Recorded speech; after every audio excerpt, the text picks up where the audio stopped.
Okay. So,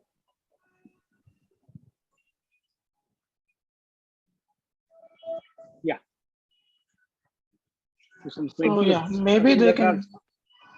They can start. Ask questions. You can ask. Yeah, I think that's best.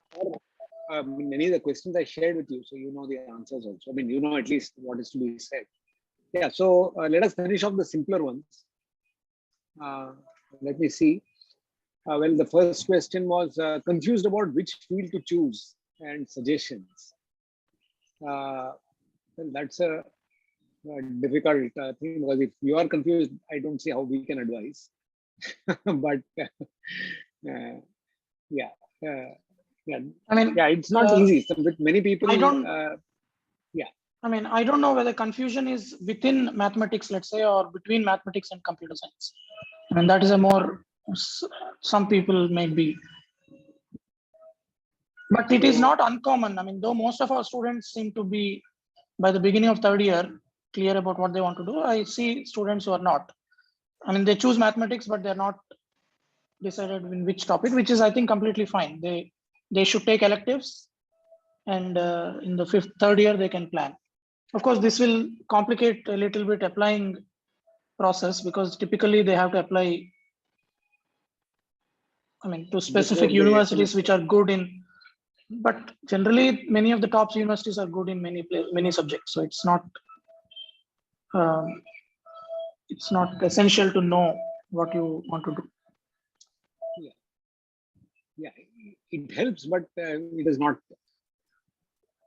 sort of necessary. Yeah. So does that answer? Does anyone have questions on that, on this answer? Or... You can unmute yourself and ask them, because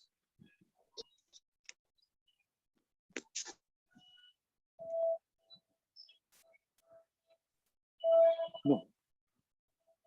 Yeah, so as Krishna says, yeah, people are confused and it's not normal. I mean, it is normal, rather. It is very normal to be confused. But if the decision is, as he says, between computer science and mathematics, then I think you may have to sort of try out both and before you decide for some more time, which is also okay. I mean, Sir, what if there's a confusion between which topic to choose within the say mathematics? So like there I am having a that hard everybody time. has. Yeah, that yeah, most people there's a have hard actually. time Very in few people have. which part to go. No, I would give yourself. Yeah, I would give you. I mean, you just give yourself more time. Nothing wrong with it, and it is not as if.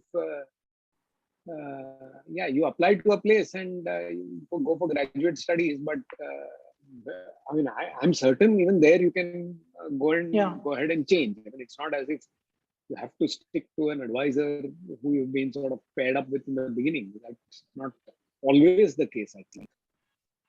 In some cases, it might be more true in computer science than in mathematics, I would say, because there people have specific projects and they take people for graduate studies, saying, okay, somebody says machine learning, yes, I have this project in mind and I'm going to fund you.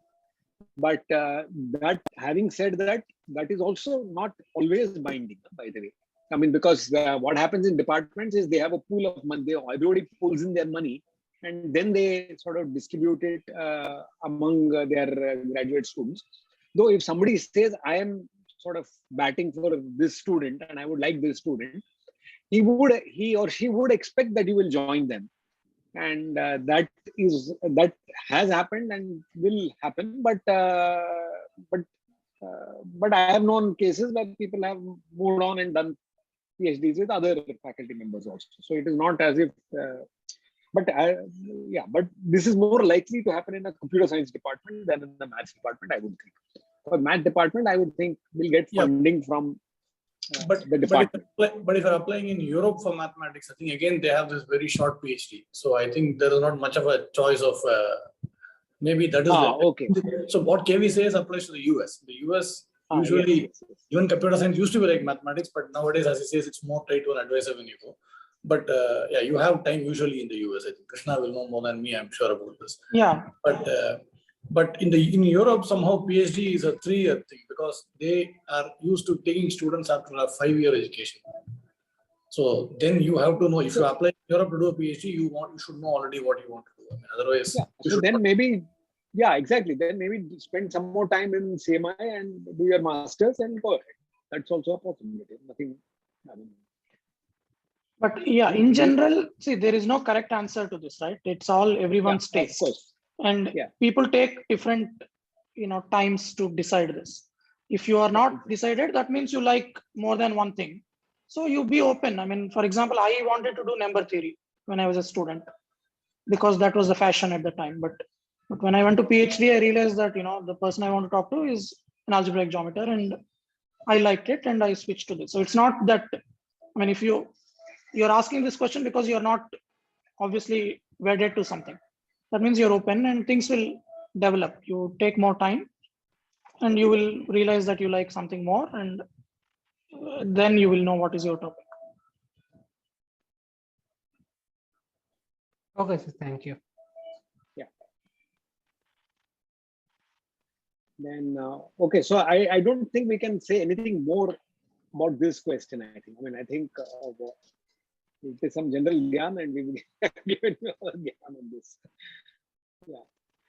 The second point which Prasanna sent me was suggestions for institutions in higher educational pursuit. Yeah. So, see, again, I mean, the seniors should be the best people to tell you about it. So, I mean, in fact, they are likely to know more than us because they are in the game, so to speak. They just applied and they found out. And I mean, broadly, your choice has been doing a master's right away or PhD. And master, I'm assuming that you're all going to do PhD. In that case, either master's then PhD or PhD. That is also possible. Many of our students go to PhD after BSc. But once you choose one of these, where to apply, I mean, there are some standard places. Of course, this is partly decided by what you want to do. Yeah, it's not that any of us know a place that is a secret place that we can. So I think there are some standard places that, you basically, I mean, ideally, if you were in CMI, this is unfortunate because if you were in CMI, you'll be talking at lunch and dinner and casually talking and finding out. So this is more difficult now. So you have to figure out a way to contact people. Of course, that's what you're doing now, but maybe this is a more sort of, so this question can be addressed more on a one-on-one basis, because if you want to say that you want to do complexity theory, I think there'll be one person that you should talk to. Or if you want to do algebraic geometry, you can talk to me. I mean, that kind of thing. So there are many good places. So identifying a good place is, so I think you have to target that question to specific people, including your seniors. Sir, I have a question. I'm a bit confused between what is the difference between, like, there are some integrated PhD courses in India, in like IMSc, TFR, or IISc, and there are PhD courses in US.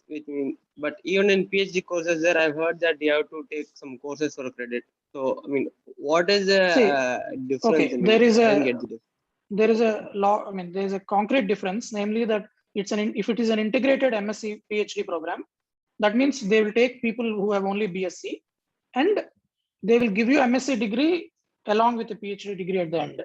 Some institutes seem to give you something if you leave after 2 years, but many institutes don't do that. If you go to TIFR, for example, you have to spend 5 years. At the end of that time, you will get an MSc degree as well as a PhD degree.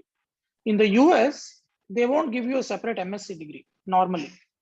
You have to take courses. Every PhD student has to take courses, but you will get a PhD degree.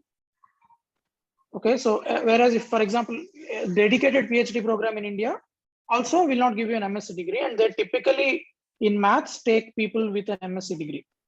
There are exceptions, but generally for a PhD program in India, you need a master's. And but I no, don't. In the US, there are many universities which, if as part of your PhD coursework, will give you a MSc if you want, master's if you want. Yeah, correct. So you can do a little bit extra work and get a master's degree. Yeah, right. Yeah, so here I think math science certainly gives you an MSc after 2 years itself. That's at least that's. Look, I mean, I'm talking about things that I know about 10 years ago. I have not really kept in touch with that. But TIFR used to also do the following: they would take people for an integrated PhD, but they have an interview after 2 years, and sometimes they ask people to leave also. And at that point, they would give them a master's. This also I know used to happen in the past. I don't know what it is in the at now, because certainly we know of, I mean, I know people when I was there who were asked to leave and were given a master's and asked to leave. So that also I know. So you should look up there. You read it carefully, it will be clear, I think, what an integrated master's is, what a, yeah. But as Krishna says, usually it means you get both at the end or sometimes in the middle. Yeah.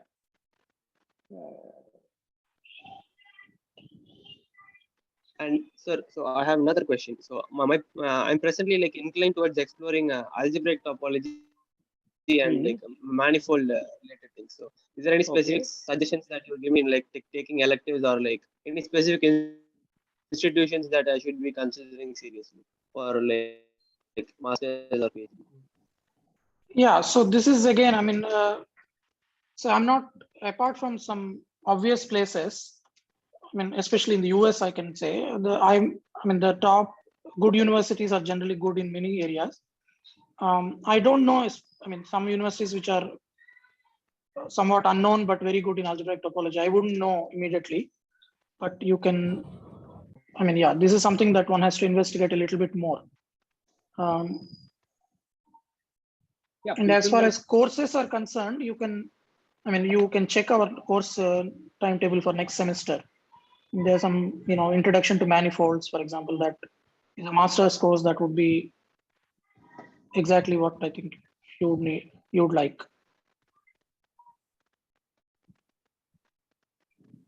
Yeah, and okay, sir, thank you.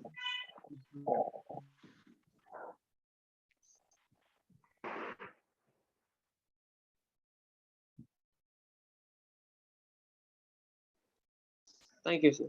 Yeah, we can move to the next question, sir. Yeah, sure. The next question, let me, okay, the exact criteria to get admission for masters in mathematics. Yeah, so, I mean, see, the thing is, we normally, I mean, exact criteria means, and so we typically have a cutoff above which we take PhD students directly without interview, and below that we interview. This is the practice. But where the cutoff is something that is not yet decided. So I think that generally happens closer to the admissions time. So we will try to do something, and this will be informed to all the students. So as of now, that is the policy. So we take some people directly, and some people will be interviewed. Yeah. Can CMA bachelor students write the same entrance? See, generally there is no need to write entrance exam, because after entrance exam we interview people, right? And we interview anyway, without, either we take you directly or we interview you. So clearly there is no reason to write the exam. Yeah. So there, look, no, at least I know in computer science we discussed this, and we look, till now in computer science the thing was, some people who we did not even offer masters, we would tell them that you should take the exam 1 year later. You would take the exam 1 year later and join. But in computer science now there is a thinking that everybody should be allowed to take the exam if they wish, because we don't have interviews. You see, we do it primarily on. So and this was something that so I mean, we got into this only because we realized the batch sizes are large. Yeah, from especially your batch, the next batch, and so on, they are larger batch sizes. So what we will certainly offer. So there are some people whom we might offer direct this thing admission. Some people whom we may. So there is a thought. I mean, I'm not saying this is finalized. We are still sort of thinking about this, but certainly we will allow people to write the exam next year. That is something we have decided. But maybe we could even go back and discuss among ourselves and see whether people who are admitted directly will be offered, as always, some tuition waiver and this thing. Maybe for the others, we may not offer those things. You see, there are various possibilities. Considering the batch size, we may actually change. Yeah. So, but certainly allowing the exam and taking the exam is something we want to allow. Whether we will allow anything more than that, where we say, okay, you don't have to take the exam. Maybe we will. That I don't know. That is that may turn out to be true. May turn out to be false. I don't know. But as of now, yes, direct entry and taking the exam is something we will permit next year positively. Yeah. Sir. Yeah, Kumar, that is correct. No? That is what we discussed. Yeah. So this is sort of we are still discussing, and we will probably put out a clear thing out. But yes, the idea is that if you want, you can always write the exam and try to get into the MSc program. Yeah. So I should also just clarify that. But this is something that we are not yet decided on. Yeah. Yes, it's not. Oh yeah. Yeah. So I should say the same. I mean, it's not for me to speak about maths policy, but this is something we are discussing also. But I'm talking about the previous, few years. This is what we have done. Again, because the batch size is large, we have to sort of reconsider what to do, and we are planning to do this sooner than normal. So we'll try to also we'll keep put you up something in updated the, on that. not very late, something in the next couple of months. Yeah. So this we can do by the end of the month for sure. With this month. Yeah, correct. Yeah. So We'll be able to make exactly. So as I said, this year, for example, we did not allow students whom we did not take for direct admission to write the exam. This I can, and this has been our policy always. Yeah, but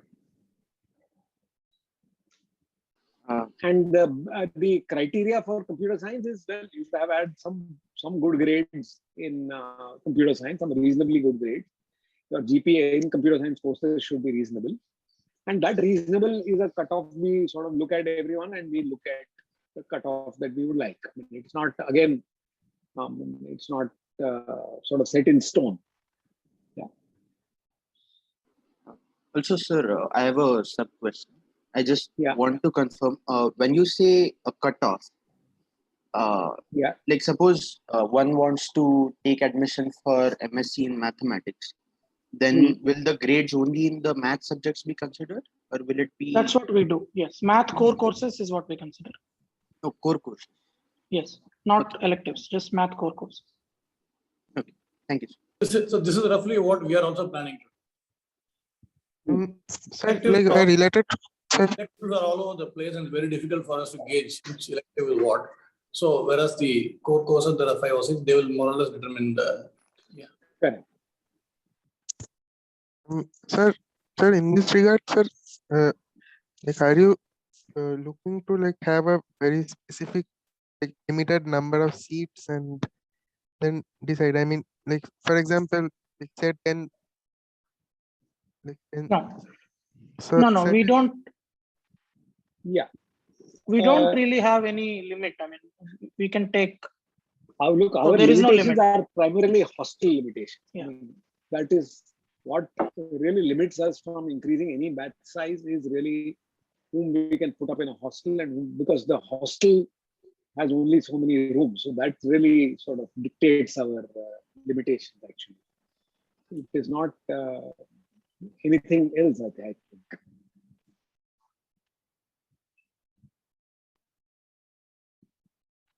Another question is related to that. Can you tell me, can you please tell me, like, when is the interview, like around which time? Is it like while the last semester is going, or is it after that? Usually it is in the summer holidays. So it is Okay. after your semester is over. Okay, sir. It will be May, June or something like that. Okay, sir.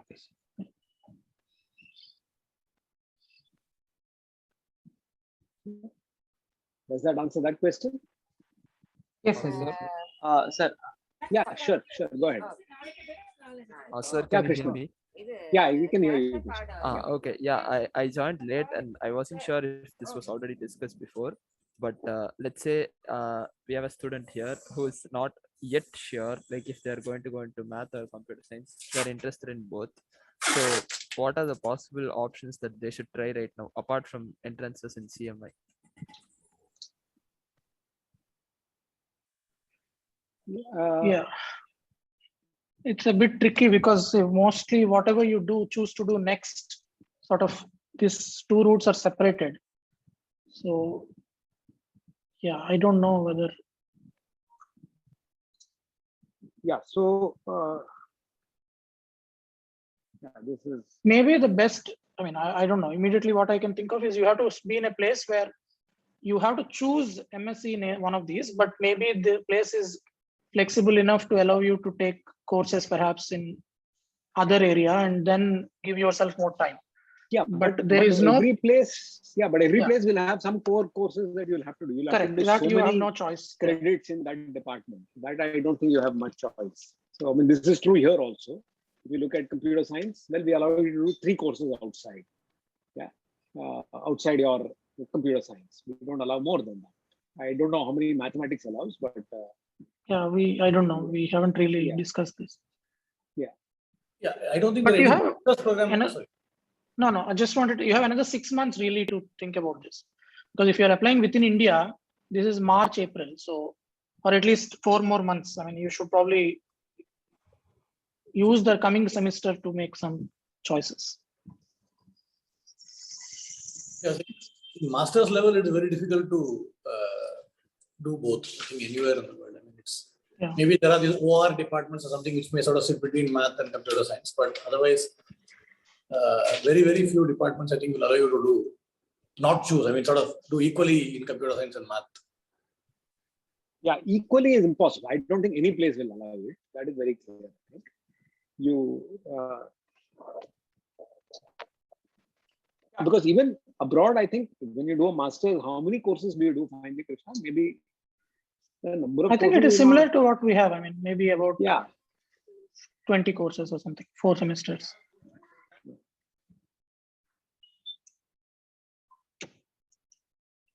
But you should not be too worried. The thing is that even if you do a master's, let's say in computer science, and you take a few math courses or the other way around, you can still do a PhD in the other subject. I mean, many of our colleagues in computer, I mean, my own colleagues in CMI, they all did their undergraduation in computer science and then shifted. I mean, probably half of the computer science mathematicians that you see in the world have done computer science for undergraduation, at least from India. Yeah. So you should not worry too much about the shift later. You guys are actually lucky because you have learned the basics of math and computer science already. This is which many of us did not even have the opportunity to do when we were exactly. So don't worry too much about it. Yeah. I think that is the point. I think that is really the point. That don't be worried about it and just enjoy what you're doing and do it well. What you do, you should do well. That is important. At the masters, you can't. You have to do it really well, and then people will be willing to accept it. That also is true.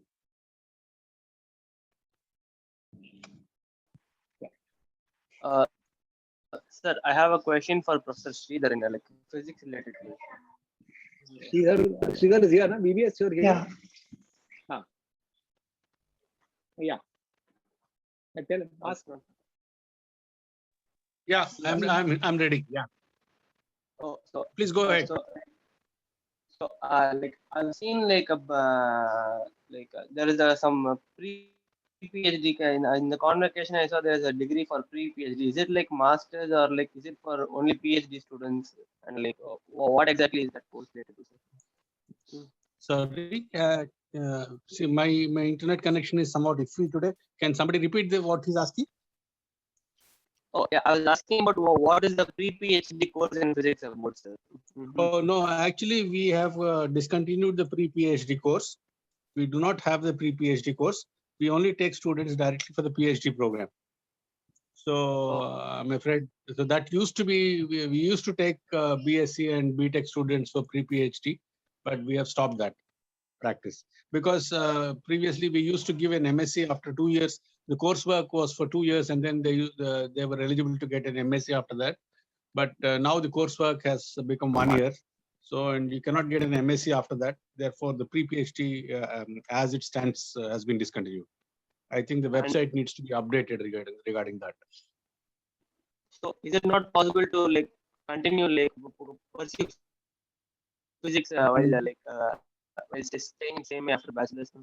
No, after completing, so there is no possibility to do an MSc in physics at the moment at CMI. And if you want to get into the PhD program, you must already have an MSc from somewhere else and come through JEST. So yeah, that's the situation. Oh, okay, sir. And I have another question is I'm interested in both mathematics and theoretical physics. So I mean, I like both of them. So is it possible? Can you suggest a way to do like both? Like I'm interested in switching back and forth sometimes.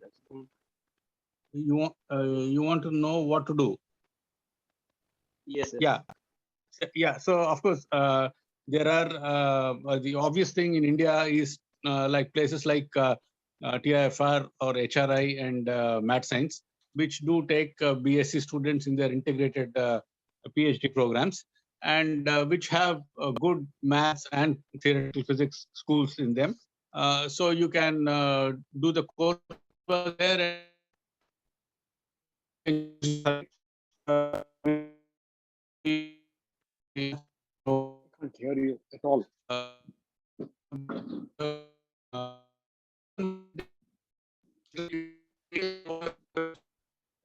Your voice is breaking, sir. No, it's breaking. Sridhar, I couldn't hear you at all.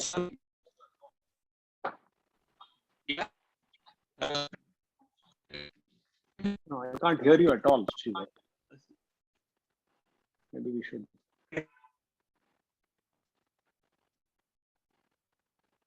Yeah, no. It's no. Sridhar is just not audible, I think.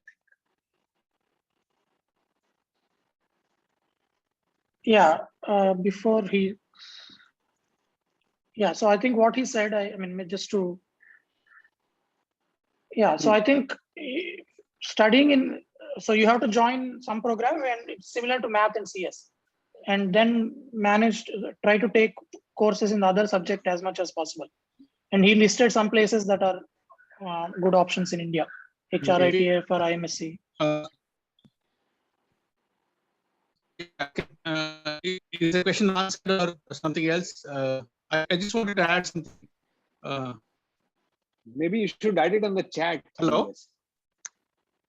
Now I think it's slightly better. You can try again, or you can add it in the chat. Yeah, okay. So was it clear the thing that I was mentioning about TIFR, Math Science and HRI, doing an integrated PhD there, where I have both and physics schools and then choosing what interest for. And another thing that you can try is there are several places in Europe have MSc programs in theoretical physics which are taught in English. Okay, for example, in Munich and Heidelberg and places like that in Germany and places in Amsterdam and such places. These are all very good. They have very good math. Sir, your voice is breaking a lot. Can you please like type the names or just names of the university in the chat, sir? Can you please do it? I'm just writing something which I heard. But I will say because internet is down in my place and try using mobile data and did by chat. Yeah, so this Prasanna, what we will do is we'll ask him to just prepare a list and we can share it with everybody. That might be the easiest. Yeah, okay. that would be a good idea. Yeah.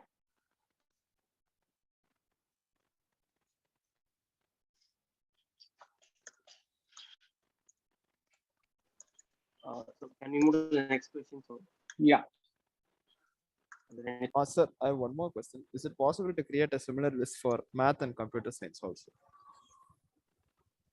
No, this is math and computer science. There are any number. I mean, he's talking about a place where you can have, where you will still have the option of doing one and doing the other. Look, there aren't too many where you will be exposed to both math and CS. No, there aren't too many, I think. Unless you want to do something like quantum physics, quantum computing, then there are places. okay. Yeah, but if you want to do complexity theory and mathematics, no, very few places will offer you that. If you want to do, say, machine learning and mathematics, very few places will offer you that. It will have to be a specialized program in those places. So what VVS was talking about was actually places in Europe where you can take up theoretical physics. They have a good blend of both math and mathematics and physics. And then you branch off after your master's. Yeah, because all these programs, either masters in mathematics or masters in computer science, will have a lot of sort of core courses that you will have to do. I mean, you will have to, if you do X number of courses, they will not allow you more than, say, some small percentage of X to be in some other department. Unless it is a department of mathematics and computer science, but that is rare. I mean, it used to be there 20 years ago, but not anymore, I think. Computer science departments and mathematics departments are now separate at most places. Yeah, look at what he said. No? Yeah. International MSc. Yeah.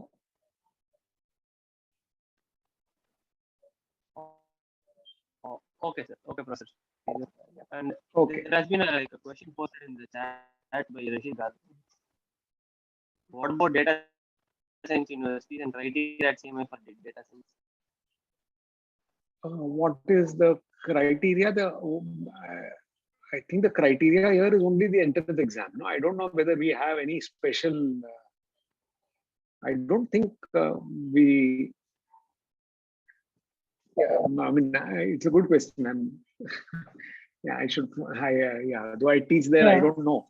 Yeah, I don't know. I have idea. Yeah, I think you have to take the entrance exam. That is my guess. I mean, unless maybe your GPA is very high, perhaps. I don't know. I should check with Saurish actually. Yeah. Madhavan would have been good to have on this. He would know it immediately. Yeah. So we'll find out and I will write. Who asked this question? Rishi Garg. Rishi, yeah. So just do one thing, just mail me this question, please. I will forward it and then I'll send you the answer. Yeah. Because I might forget, so please mail it to me again. Okay. Then the next one is the mechanism of admission procedure in the US or in the EU in general. Yeah, I mean, this is, as Kumar says, it's best you learn it from your seniors. I mean, I can offer you sort of information. Yeah, so it's the usual thing. You have to write up a SOP, a statement of purpose. You have to fill up these forms. Say, yeah, then ask, then they will ask for transcripts and you'll have to send them those transcripts, ask for recommendation letters. So that is standard everywhere, I think. I don't think there is anything. So what clearly matters is going to be your GPA and your statement of purpose. That is very clear. Yeah, those are important points. Yeah, I don't know if Krishna can add to this. Yeah, no, certainly perfectly describes the US application procedure, because there everything is tied to a university. In the Europe, things are a bit more complicated. I don't know what. Sometimes you have to apply separately for financial support. Again, these are things that you have to, I think, best talk to your seniors. They will know. But US, yeah, you have to go to the university websites and apply. So, and exactly what he listed are the required documents. Main thing you have to check is ask people in time for recommendation. There's a common mistake people do. By December 5th, you need a recommendation and you tell people by December 1st. That's not convenient. So yeah. Decide in advance and apply, figure out and apply. Most of the time you have to, write these TOEFL GRE exams. So you'll have to look up the procedure, how to write these and where to write, all these things you have to figure out for the US. So one thing about Europe is the results are usually out reasonably late. I mean, for example, as Krishna I think said that usually it's at least two of many countries I know, the admission process is separate from the fellowship or the funding process, and the funding decisions are usually quite late. They're usually by June, I think. Correct. So you should again ask your seniors. I mean, actually you should have a similar Zoom meeting with probably the previous 2-3 batches. Maybe one of you should coordinate. Yeah, and I know for a fact that several people went to Europe in the last 2 years for PhD or MSc. So see, they have actually done this process. So I think they will have much more up-to-date information for you. So, yeah, you should just arrange something and talk to them. Yeah. I just want to add that people who are applying to the US or even Europe or places like that, one should have a very clear idea. Do not think that you are going to apply only to the top places. This is often a mistake that students do. They apply to the top 5-6 places, maybe 10 places, and think that things will work out. I think you should have a good mix of the top places and then maybe the strong places. And you have to do a lot of work to find out which of these places you interested, because there should be people who work in your area, and they may not be good in very many areas, but in a particular area they may be good, and so on. So you'll have to do some background research, then finalize, make a list, which is a judicious places that you don't mind going to. Not all of them. Not everybody will end up in the topmost places, and often a mistake people make. They only aim at the topmost places. So one has to be practical. Correct. Yeah. Yeah. Okay, the last one. Okay, I'm moving on to the last question because I don't think we can throw any more light on that.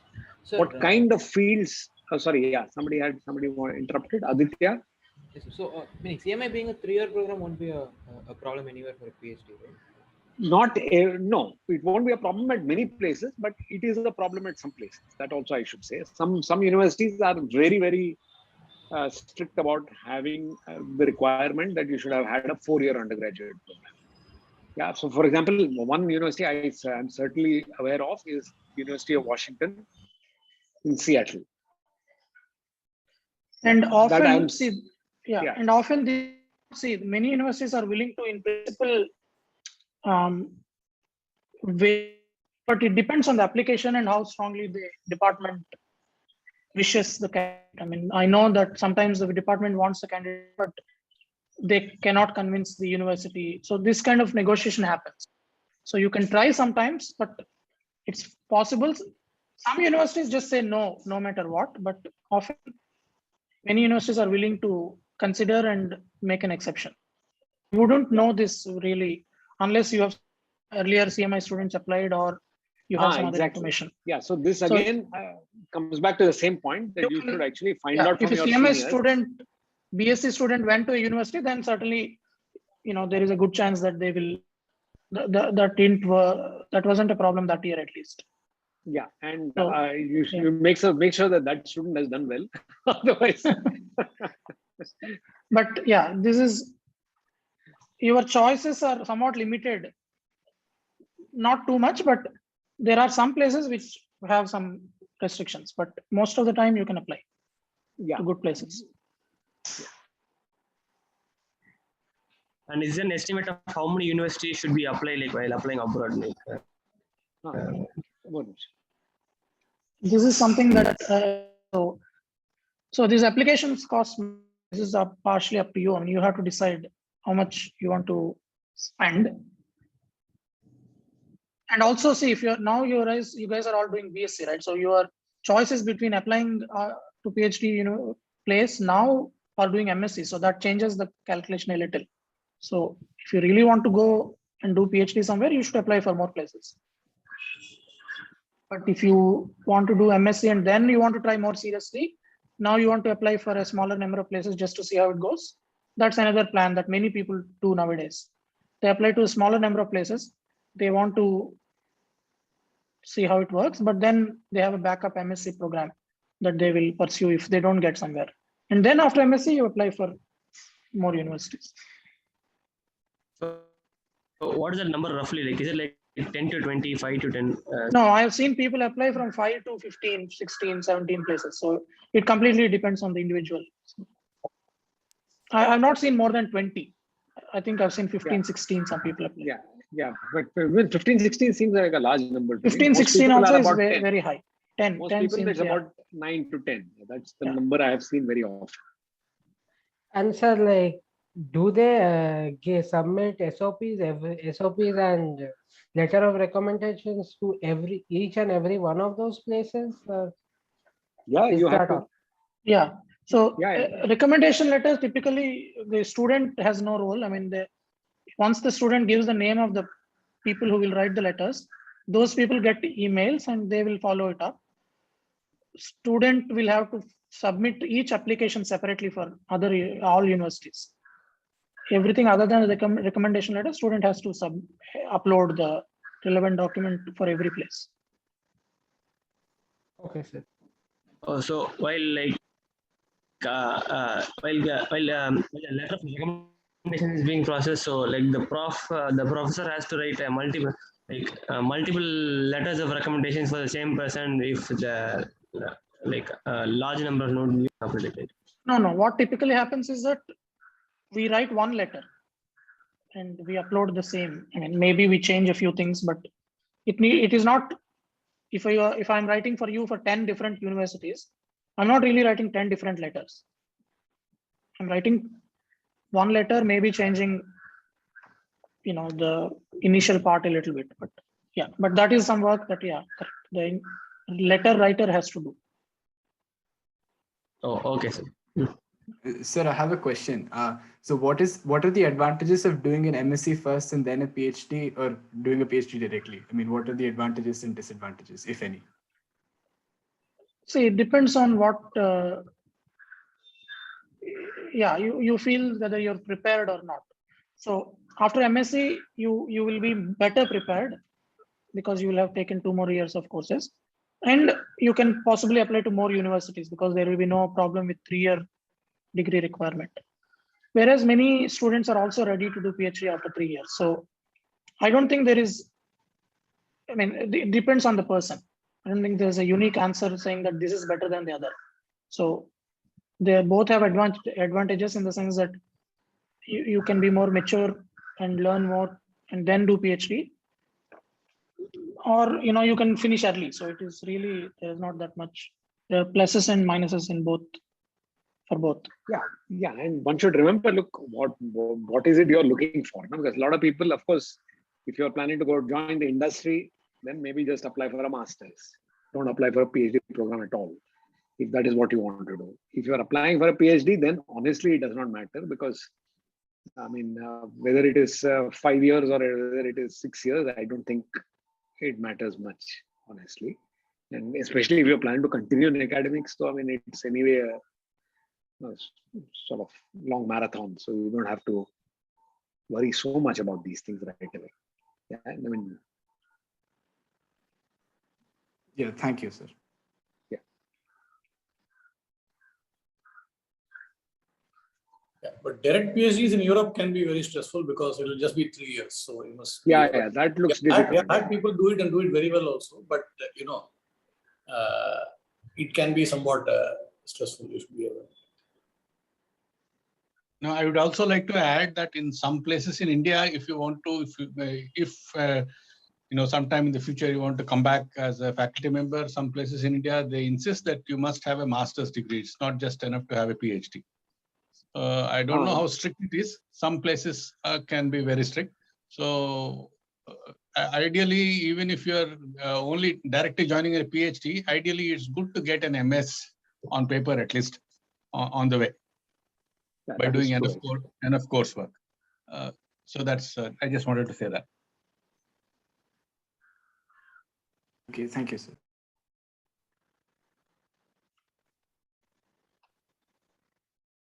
And that's it, I think. Any more questions? There was a question before that about tips for No, I think the best thing to do is to look at the old papers. And my suggestion to all of you would be, look, you guys, there are 28 of you, you remove 5 of us, there are 23 of you. You guys should look at each other and really talk to each other. I think each of you should, and I mean, yes, think of yourselves as being competitors, of course, but also think of yourselves as being students who can help each other get where you want to. I mean, and if you all discuss among yourselves, I'm sure you'll be able to solve all the question papers everywhere. I mean, yeah, so do that, make that effort, and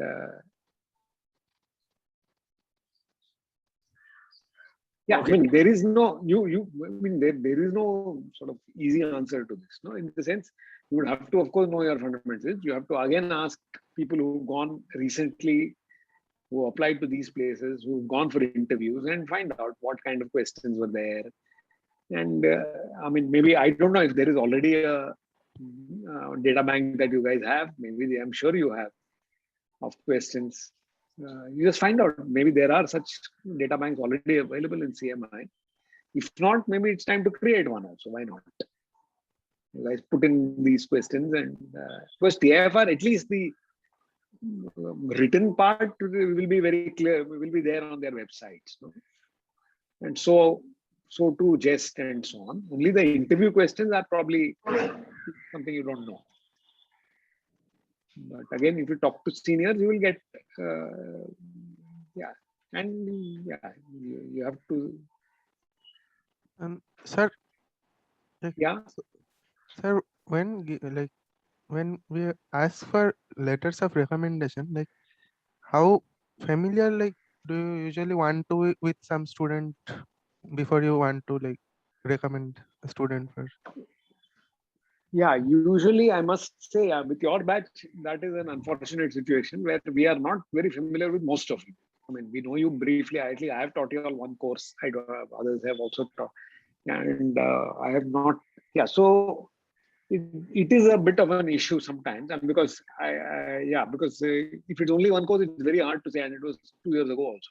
So you would like to sort of say something strong in your recommendation letter after all. Otherwise, there is no point giving a mediocre letter of recommendation. Yeah. So what I would suggest is, you guys should perhaps, if you are thinking of taking a recommendation of somebody, at least do their course this semester. If you've done only one course, and see how it goes. I mean, to me, that if it is 2 courses, it will certainly help, because he or she will one course. I mean, not that we have not given it to people who have done only one course. This is true of all of us, I'm sure. But yeah, I would say at least one course. I mean, then of course anything more is useful. But one course, without that also it's difficult. I mean, the one course, and then yeah, I've written letters for people whom I taught only once. No, I suppose you just ask letters of recommendation from people who have taught you and in whose courses you have done well, or people with whom you have done some internship or project or something like that. Correct. Ideally, these people who can give you a strong letter. A strong letter an indifferent letter can do more damage than anything else. So I think you should always look for people who have taught you and in whose courses you have done well. That's the thumb rule. And again, then the question would come about how well do you mean by doing well? I mean, that depends on your situation, right? Yeah, I mean, the better grade you have, right? That is typically what we decide if you have done well or not. So. Yeah, that's the only criteria. We have no other criteria, really. Okay, no, sir. Thank you.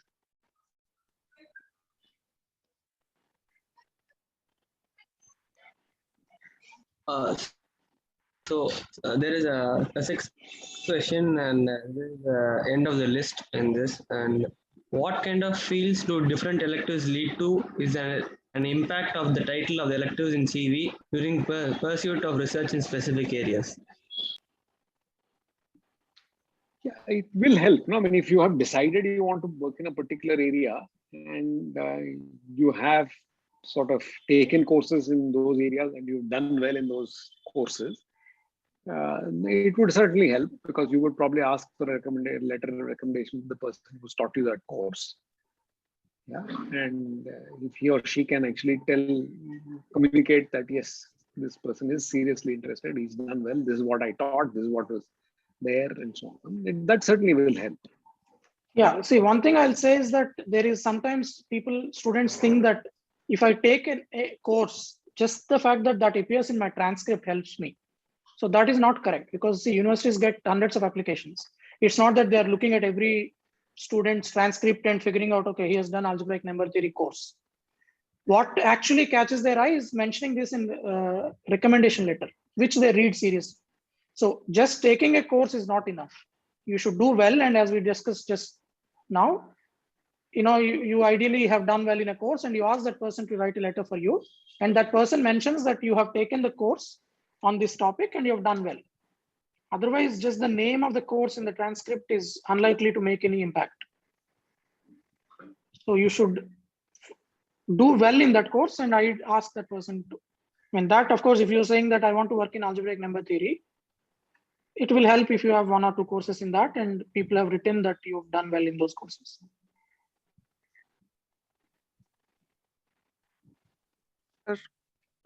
Like a question. So I want to ask a question like which has probably come up before in some previous meetings. So, so what is your policy regarding like having to do courses?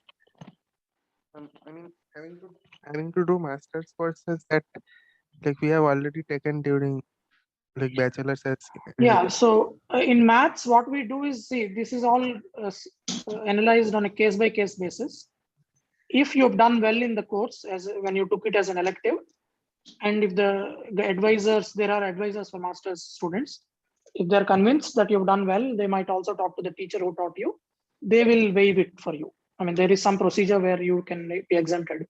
But again, there is no rule about this. I mean, it all depends on the case, situation of the student. So if it comes up, they will look into this. Yeah, it's the same here also, in computer science also. We've exhausted all the questions that were being consolidated. So is there any? No, I actually have something in continuation with the previous question. Yeah. In such a case, if that happens, if a particular subject was taken as an elective in BSc, and if it is waived off in MSc, do we have to fill that place with other subjects for credit? Yeah, of course. Yes. Yeah. But there is usually there is a minimum number of courses Yes. / grade credits that you need for MSc degree, right? So But that will then have to be does replaced by that- something. Does that subject which was waived off appear in the transcript of MSc? In that case? No, No, it I will don't not. think so. Yeah, It it will has not already appear. appeared. Yeah. So It will not appear. in your case, there is an exemption made that this course is not required for you. So that means it won't appear. Because your a subject for which you have got credits can only appear in either your undergraduate or your master's. Yeah. It cannot appear So in if you are both. taking it again, of course it will appear. But if you're not, then it will not appear. Okay. Thank you.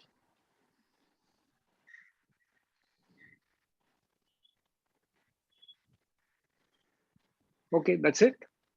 Okay. Yeah. Okay Yeah, then. Yeah. All the Bye. best. Yeah. Sir, Okay, well, yeah. sir, like I have like one last question. Yeah. Yeah. Sir, like there's like 1 or 2 sentences on like some exchange programs being mentioned on the CMI website. Can you tell us something about that?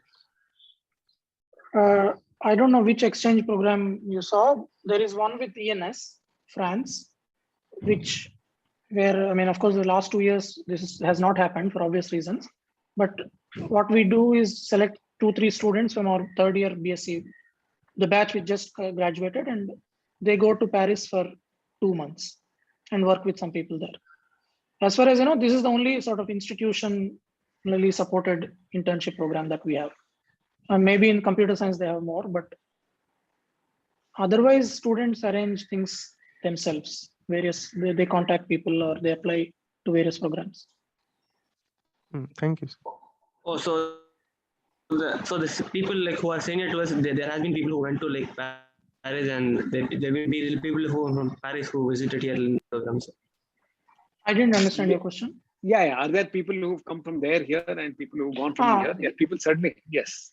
That used to happen quite a recently- lot in the past. But last 2 years, it has not happened. And we've not had too many people. There was a time when every year we would get some French visitors. But now that is not happening as much, actually. Yeah. In fact, there were some visitors- attempts to sort of restart that, have maybe encouraged them to come here. But again, everything was stopped because of this pandemic. But yeah, maybe in future we can have people from there to come here. So we have to see. But until 2 years ago, our students used to go every year. And I have a question about credit. So is it there is a certain number of credit requirement for bachelor's degrees, right, sir? Yes. And so is it possible, is there also an upper limit to the number of credits, or can we No. keep taking as many as we can? I mean, there is no upper limit. I mean, in the sense that I think there are 28 courses you have to take. People have taken 29, 30, I think. I don't think people have taken even more. People have taken more, but but see, it all there is depends usually upon your advisor you have to convince, and they might put a limit of 6 courses per semester. So there is a natural upper bound that will be in place. But you can take 2-3 more courses if it all works out. I mean, there's an option of slow tracking, right, sir? So can you use that option to take like courses or things like that? Yeah, see, slow tracking gives you more time. So in principle, you can take, but slow tracking means you will have to actually take fewer courses than normal in your first 3 years. So you cannot opt for slow tracking and take the same number of courses, right? So, because again, this has to be discussed with your advisor, and some program has to be worked out. When you opt for slow track, they have to decide, I'll take this course next semester, and then those courses the semester following that. So slow tracking is even for non-slow tracking students, the total number of electives you take is again limited because the number of courses for you can register per semester is fixed. The maximum number, it's 6 or something. So 6, therefore, yes, you can multiply 6 by 6, and that fixes the total number of courses you can credit. Yeah. Right. Yeah. So staying in CMI for one extra year and taking a courses which I haven't taken but I found interesting is not an option. No, just hanging around and no. Not see, generally slow tracking is something that is available for a certain kind of student, and this is decided after you consult with your advisor. So typically, this is, I mean, not typically, this is definitely not meant for staying around for another year and taking extra courses. This is only for people who have some difficulty some semester and they have somehow struggled, and then it is giving them an opportunity to take things slow and finish the same amount of work courses, but in 4 years, not 3 years. So that is only for such students. Okay.